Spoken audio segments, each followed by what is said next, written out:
It looks like we're live on Facebook with Shark Stewards. Amazing. We're talking here in San Francisco and all the way across that big, beautiful ocean we call the Pacific with Sarah Phillips in Brisbane. Hi, Sarah. Hi.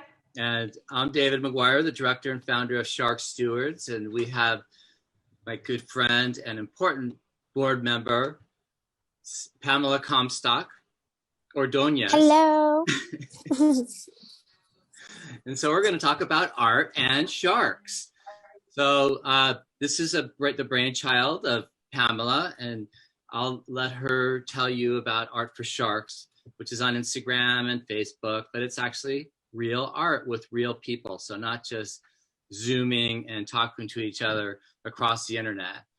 Someday we'll surf across the Pacific and I'll go see my niece and nephew and then visit Sarah in Brisbane and go paddle out in those good Aussie waves. Yeah, I'd like that. So I'm going to do a little screen share and just present some photos. And then as we talk, we'll show some of Sarah's work. And Sarah has a presentation as well. So as long as I can find my PowerPoint, otherwise, here it is. So we're Shark Stewards. We're a nonprofit. We've been around since 2006, and we are primarily dedicated to saving ocean health. And we do that through saving sharks. So let me see, slideshow. And we do that through education and applying science and advocacy towards conservation policy. So we're part of the Earth Island Institute, which you might have heard of recently. Don't believe everything you hear on Seaspiracy, because they are not taking money from the fishing industry. We actually fund ourselves, and there are many projects that are international around the world doing good, including the Plastic Pollution Coalition and the International Marine Mammal Project that is stopping illegal and unregulated fishing, as well as unreported fishing through gear changes, through regulations, through direct intervention like we do, saving sharks from the shark fin trade, but primarily from overfishing and protecting critical marine habitat. And we do that through marine protected areas. So we're trying to save really some of the most threatened species like hammerheads, manta rays, the CITES species, the species of international concern, but also the other sharks and fish and sea turtles that live in the same areas that sharks live, so that future generations can jump in and go scuba diving or see them alive and not just on the internet.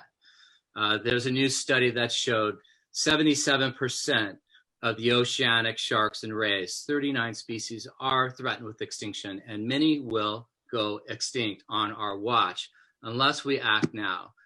And one of the best ways to do that is to get in the water, get near the water, take photographs, do art, share the word about how important the ocean is to our health, to the air we breathe, to the food we eat, to surfing, sailing, stand-up paddle boarding. It feeds us in so many ways, and it also, every breath we take comes from the ocean. So protecting critical habitat protects not only sharks, but fish, our recreation, our enjoyment, and all the incredible biodiversity that lives in the ocean, because most life on the planet lives in the ocean.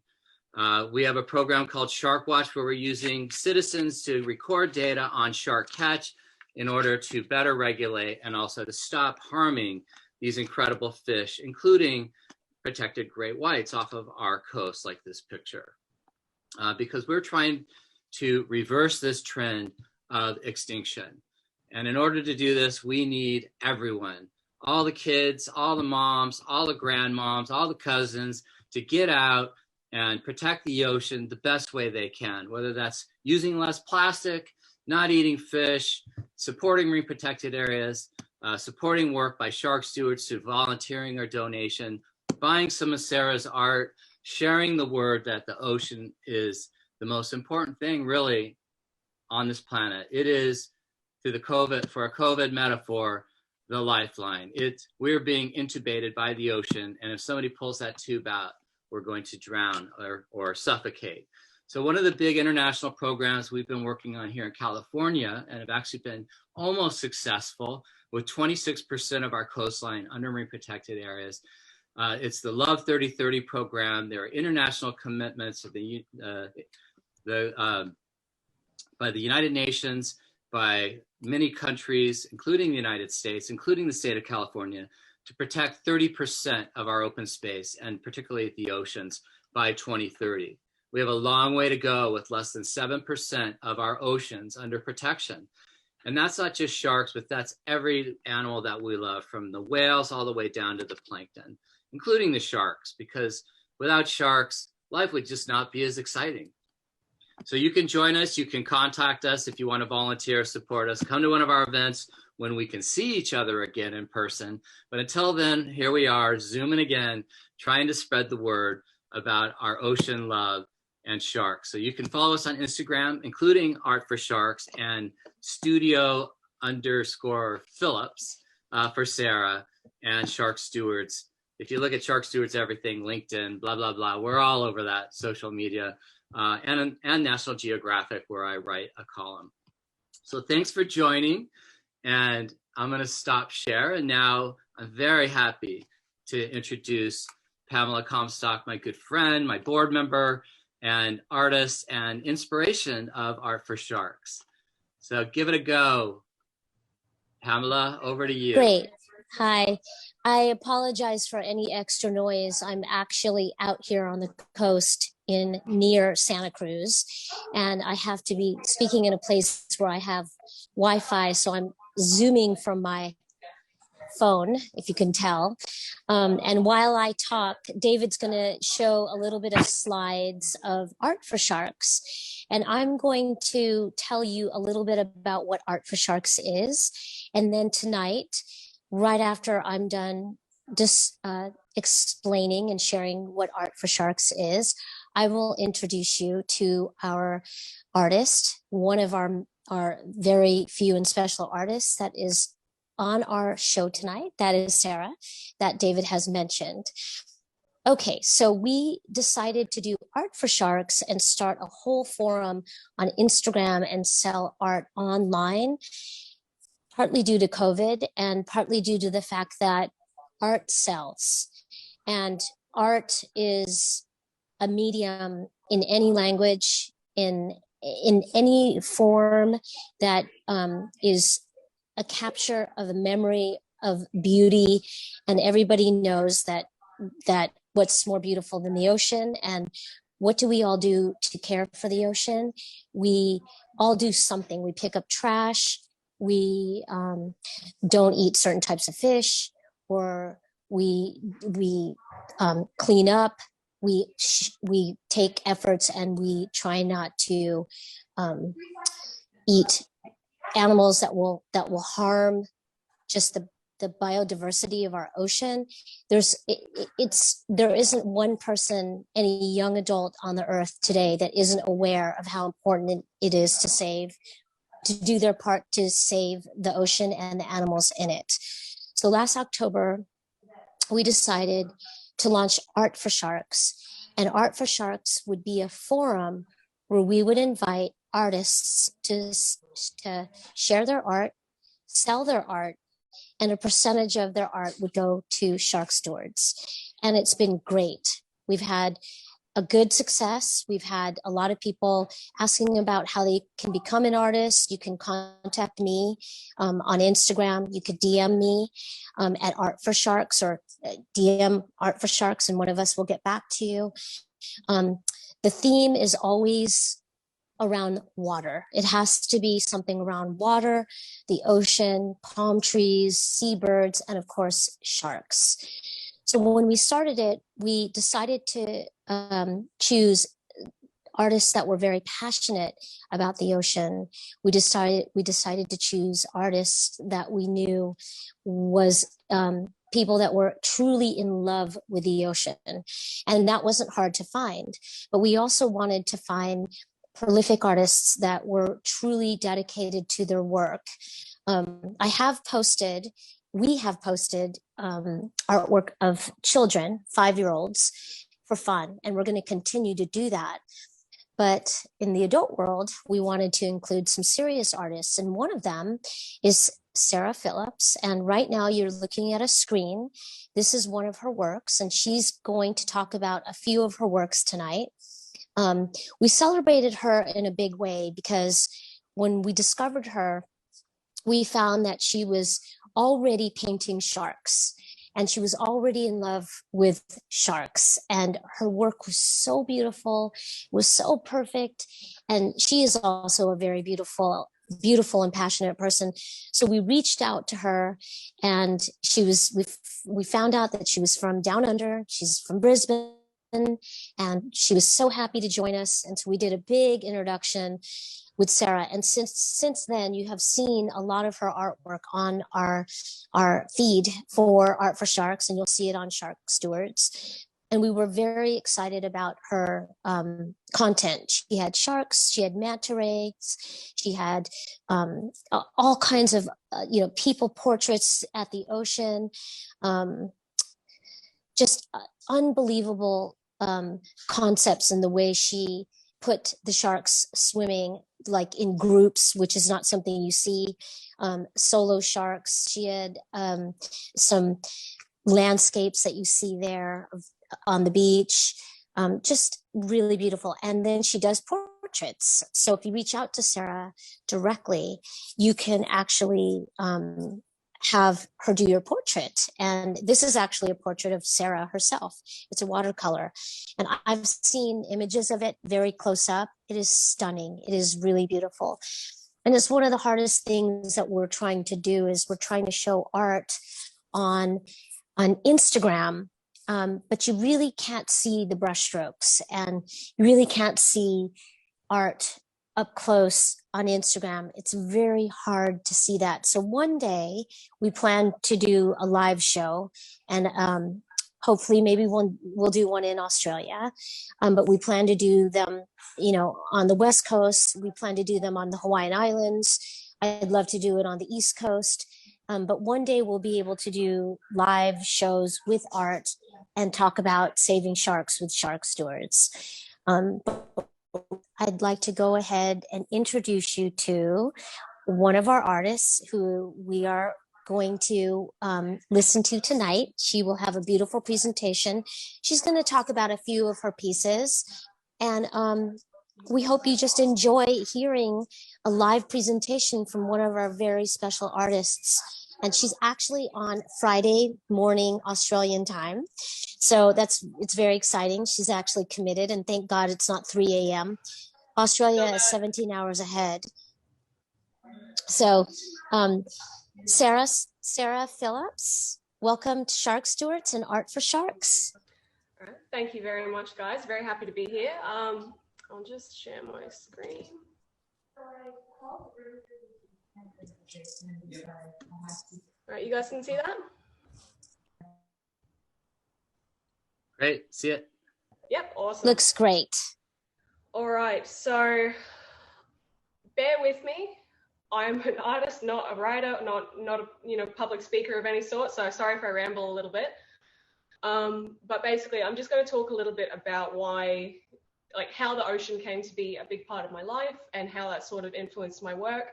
I'm not really going to go into the nitty-gritty behind each individual work. I'm very much for letting the pieces speak for themselves, but just to give you some background about where I'm coming from. All the works that you're going to see as well in this presentation, they're all works that I've dedicated to Shark Stewards. So if you're interested in purchasing them, feel free to reach out. As Pamela said, it is a little hard to see the quality just on the Instagram posts and whatnot. So if you're curious about it, feel free to email me, contact me on Instagram, whatever. I'm more than happy to send you the raw images from cameras, close-ups and everything, so you can get a better feel for what you're looking at. The titles and the dimensions of each piece are on the screen as well, so you know which one you're asking about if you would like to ask. All right, so how did it all begin? Basically, I have my family to thank for a lot of my work. It started with my dad's father. He was actually a fisherman by trade for a long time, and it was not only how he earned money, but how they put food on the table. They weren't a very well-off family. So the ocean's been crucial to our family in that respect. But as well, teaching his son, my father, how to fish was one of the few ways that they could bond. And I think that is why one of the reasons why it held such a close place to my dad's heart, and why he was so hell-bent on putting that passion in us as well. So I remember being so young and being on a boat that me and 3 of my sisters were sleeping in the console of our boat. That's like a 1 meter square space. I don't know how young we were, but that's how I know, like, we were on the water from day dot. Yeah, Dad taught us how to fish, how to harvest oysters. It's been a big part of our life in that respect. So there's the rascal himself and my mum. There we go. And yeah, so in that respect, like, just the practical side of fishing and whatnot, but in more than that as well. So I'm actually not from Brisbane. I'm from Bundaberg, a little coastal side, a seaside town, quite a few hours north of here. And this picture that you're seeing right now, that's Kuna Beach, just south of Bundaberg. So we actually spent a lot of time there as kids. And it's memories like this where my dad really emphasized, like, the ocean. Yeah, it is beautiful, but that's not all it is. It's something compelling about it. It's like staring into flames sometimes. Like, I remember, like, you know, going through whatever you go through in life, Dad having a bad patch or anything, but he would say the ocean is like therapy. Just, you know, spending time on the water, spending time with your family by the water, that is really where you get back to nature, where you want to be, where you know, life is good. Which is why Kuna pops up in a lot of my paintings as well, because we spent so much time there as kids. And so, yeah, growing up with those stories, being out on the water with Dad, sharks that were actually my favorite thing to hear about. Like, the time a mako shark jumped into his boat, one of my favorite stories. Like, there's been a few times where I've been able to see them from the surface when we've been fishing, and there's just nothing like it. Like, you see movies like Jaws and you imagine this really frightening predator, but when you see them, like, it's very similar to seeing any other marine animal, like a dolphin, in the sense of you're just struck by what a beautiful animal they are. And that's sort of one of the reasons I think I started to paint sharks. Like, I didn't actually set out with the intention of, oh, I'm going to save sharks, let's paint some. I was just caught up in how beautiful they are, and I realized after the fact, like, this can do some good. And, like, working with Shark Stewards has just been a thrill to me, because, yeah, I started out painting them just because they are amazing animals and I wanted to celebrate them, and then realizing in hindsight that celebrating them can help them was, you know, it was a big deal to me. So I'm very happy to be doing this. That's Kuna again. But yeah, so a lot of my work is just about celebrating the ocean. I think I kind of work backwards. I'm not like a lot of artists who go, oh, I'm going to say this, let me design a painting, let me symbolize this message in all these little ways and really plan it out. I'm much more impulsive, and I realized after the fact what I was trying to talk about. But yeah, with sharks and the manta rays and whatnot that I've painted, it is really about celebrating, you know, the amazing things that we have on this planet. And it is my hope that the more people see these images, the more people, like my students, learn to paint from me, and the more people learn about these animals, the more they will come to mean a lot to those people, like they mean a lot to me. I really feel like the issues that we're facing with marine conservation, like pollution and everything really, if we can just get enough people to care enough, that could make all the difference. And I think one of the things that really does move people is beauty. So I'm hoping that by seeing my work, learning from me, whatever it is, that other people start loving the ocean like I have, and hopefully it makes some difference. Yeah. That is, yeah, my self-portrait. Don't judge. I don't have many models that work for me. So it is often self-portraits. But yeah, you are very welcome to commission something if you are interested. But yeah, I just ultimately, I just really want to thank Shark Stewards for reaching out. I'm not an artist with much of a reputation, and I was very surprised to be scouted by them. But yeah, I'm so excited to be working with them. They do fantastic work. I'm so happy to be able to contribute. I can't donate much, I can't be of much help, but what help I can be of, so happy to be doing. Honestly, so happy to be helping in this way. You're you're helping in such an amazing way. Your art, it's so beautiful. It really is the most help we could ask for. Thanks, Pamela. All good, because it's all I can do. But yeah, so 25% of my works gets donated straight to Shark Stewards. Also late night, so the white pointer, the great white shark that you saw swimming solo, it's actually exclusive to Art for Sharks. So although I do sell prints of that on my Etsy, any reproduction, 25% goes to them. So yeah, if you are out for a cheap print, something to stick up on your wall, late night makes a fantastic edition, and yeah, you'll be helping a good cause as well as starving artists. But yeah, that's really it from me. I'll end the share screen. Oh God, how do I do this? Sorry, I'm not great with tech. Oh, there we go. Right. So that's I really loved the photograph of was that your grandfather or your dad? My dad. Yeah, he's an old one. Okay, yeah, I love that picture of the both of them and the memories that you had as a child being on the boat, and that's exactly what makes you paint and do what you do, because you remember those really good fond memories. And I could tell that it comes from years and years of something that was ingrained in your head. Oh yeah, and God knows how many years in Dad's life. Like that's the thing. Is like there's just no end to the stories he told us. Getting caught up in a water spout or whatever it is, like you really learn to respect, slightly fear, but admire the ocean. I like the story about the mako shark jumping in the boat. Yeah, I think they were fishing for mackerel or something, like not relevant. It was just hunting the fish while they were fishing and accidentally jumped in the boat. And it's not a big boat. Well, hopefully it jumped back out again, right? Yeah, it did. Yeah.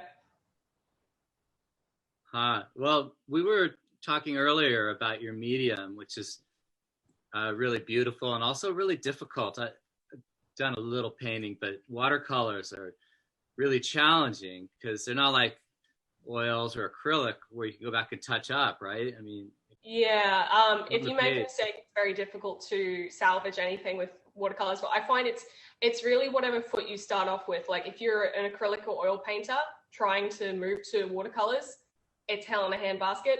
But I've actually found it the other way around. I've been painting with watercolors for a decade, and having the habits I've got as I'm trying to now learn acrylics for the last 2 years, it's been difficult.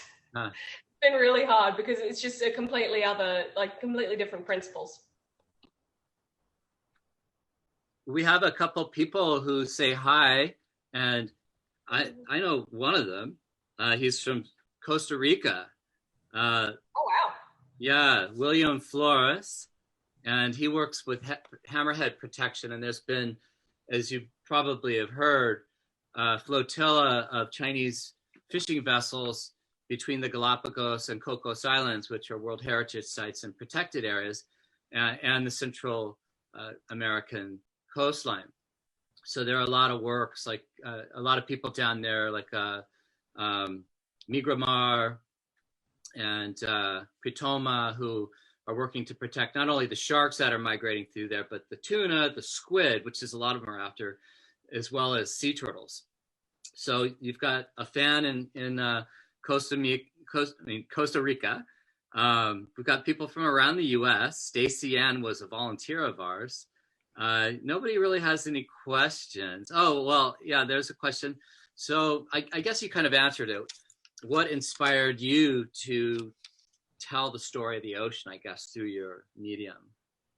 Yeah, like I said, it wasn't really a conscious choice of I'm going out here with this statement. It's just something that when I paint, I'm just sort of working through my own ideas and my own thoughts, and it's very natural, I guess. So yeah, I think actually the interesting thing is that I've been painting much more marine life and seascapes since moving to Brisbane. So I think part of the inspiration is, you know, going from living literally across the road from the ocean to in a city has made me appreciate, you know, how beautiful and how unusual it is to be able to see that every day. So I think part of it is homesickness. Well, it's not like you live in the big city right now, right? I mean, you're close to the coast, aren't you? I don't know if you can see, but that's the city right there. Okay. Yeah. Yeah, I mean, Brisbane does have a coast nearby, but it's not pristine by any means. Well, you know, we Californians have a affiliation with you Aussies. I think most of the Australians I've met are a lot like Californians. They love the ocean, they love to surf, they love to be around it. And I'm inclined to agree. I've met many Californians, but all of them, I'm like, yeah, all you're missing is the accent. right. Yeah, our accent's not as cute. I don't know if I call it cute. Well, yours is cute. I don't know. So I was telling you about a friend of mine, Ian Cairns, and Pamela, who lived in Hawaii for a long time, and I've spent a great deal of time there. As a matter of fact, I'm really excited to be going to go film some hammerheads and mantas soon, because I haven't been anywhere in a year, which really sucks. But I surfed in the late 70s and early 80s in the North Shore, and there was this thing called the Aussie invasion, and that's when all of these great surfers came up from Australia and surfed the pipeline and Waimea, and being typical brash Aussies, they got their mouths shot off a little bit too much and got in trouble with some of the locals and had to be mediated. But Ian is still in Australia. I think he's putting on the Newcastle Surf Contest, and a lot of these guys are still actually surfing, and they're in their 60s. But Australians have made their mark around the world when it comes to surfing, that's for sure. Oh yeah, I'm afraid I haven't contributed. I can barely stand up. Yeah, well, if you go to Bali, I was going through Bali the year before COVID, because we started a conservation area with a group called source.org, SORCE, and they have a conservation lab, and we're trying to protect these pinnacles with hammerheads and manta rays in Indonesia. And you go through Bali and it's like all Aussies. It's like, we liken it to the Cabo San Lucas, which is in Baja California for Australia, because all the Aussies there getting tattooed and drunk and surfing. I'm going to put your Etsy studio up on Facebook if people are listening. This is the Shark Stewards, our second Art for Sharks conversation. The first one was with Gary Rose, who's a underwater photographer and has some beautiful work. We did that one in December. And we're going to be doing these monthly now with my board member and friend, Pamela Comstock, who is with us in the hotel lobby of, we call it Surf City in Santa Cruz, California, which is also home for a very good wave. And we're using art to convey conservation, beauty, love, passion, all of the things that inspire humans, all of those positive things that we all need right now to keep us healthy and to keep the ocean healthy, and to work together to fight for sharks and all of the other marine life that live in the ocean. So anything you want to add, Pamela? Yes. Well, first of all, thank you, Sarah. That was a really beautiful presentation. We love your accent.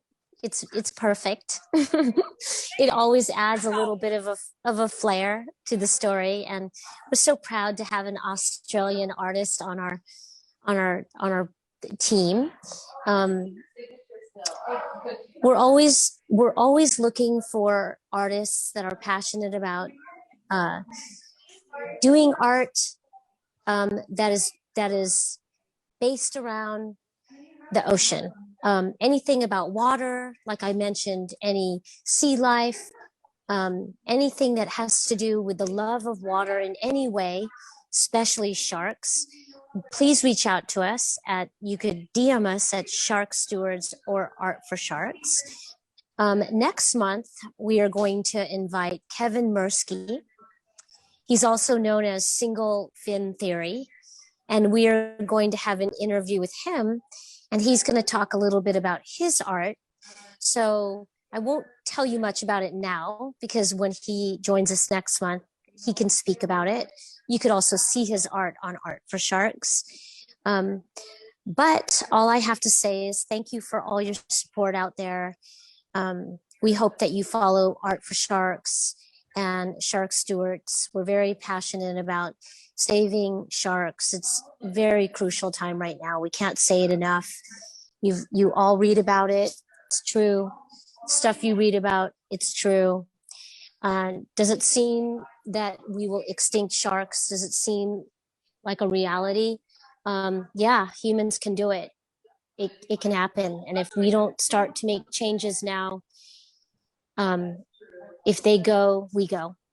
And it's a concept that's hard to grasp, because you think they've been around for so many millions of years. Why now? Well, humans have been known to do many things in short, the damage and the pollution. So we all need to be educated. We all need to be responsible. We all need to know what footprint we're leaving.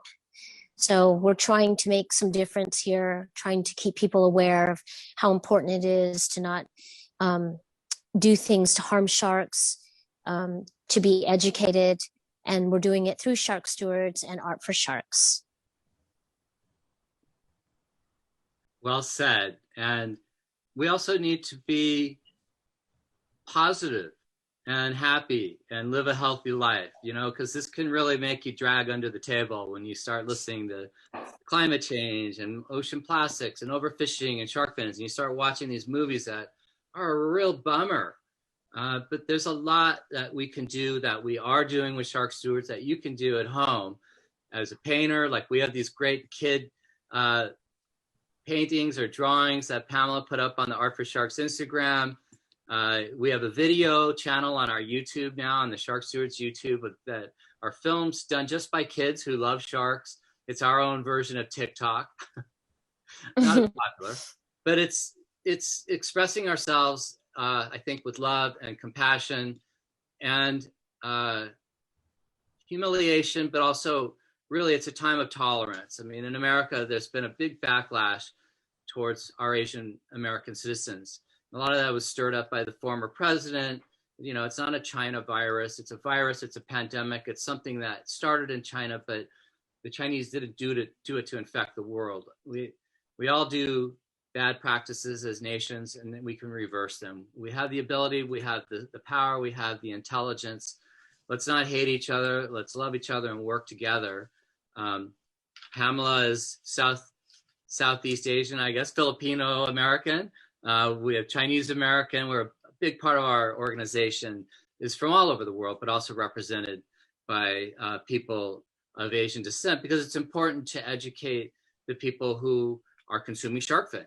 And that's mostly in Asia. So we work in China. We have a chapter in Shenzhen that we can't go to because I'm sick. I don't want to get sick. I mean, I'm vaccinated. I'm not sick, but they won't let us in. Can't go to Indonesia. Can't go to Singapore. So we'll keep connecting to all our friends across the world through this crazy medium on Facebook and Zoom.